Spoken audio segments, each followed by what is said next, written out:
ஒரு காட்டில் ஒரு நரி இன்னைக்கு நம்மளுக்கு என்ன சாப்பிட கிடைக்கும் அப்படின்னு பார்த்துக்கிட்டே இருந்துச்சாமா. ஏதாவது கிடைச்சா நல்லா இருக்கும் அப்படின்னு நினச்சிச்சாமா.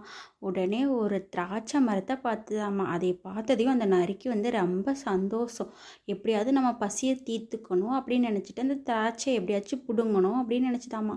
அதுக்கப்புறம் கொஞ்சம் தான் கிடச்சிதாம்மா. அந்த திராட்சை ரொம்ப எட்டி எட்டி பிடுங்குதாம்மா. நல்ல திராட்சை கிடைக்கவே மாட்டேங்குதாம்மா.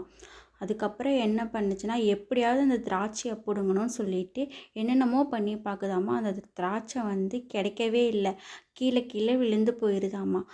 அந்த திராட்சை கிடைக்காதனால அந்த நரி ரொம்ப சோகமாயிருச்சாம்மா. சரி, அப்போ இது இந்த புளிப்பாக இருக்கும், நம்மளுக்கு இந்த திராட்சையே வேண்டாம் அப்படின்னு நினச்சி அது திரும்பி போக பார்த்துச்சாம்மா. இருந்தாலும் அந்த நரிக்கு மனசில்லை. எப்படியாவது நம்ம அந்த திராட்சையை சாப்பிடணும்னு நினச்சி மறுபடியும் திரும்பி போய் திராட்சையை பிடுங்குச்சாம்மா. இருந்தாலும் கிடைக்கல. அப்போ திரும்பி சோகத்தில் திராட்சை கிடைக்காதனால திரும்பி போயிருச்சாம்மா. என்ன தெரியுது இதிலிருந்து? நம்மளுக்கு கிடைக்கலைனாலும் அதை கெட்டதுன்னு சொல்லக்கூடாது.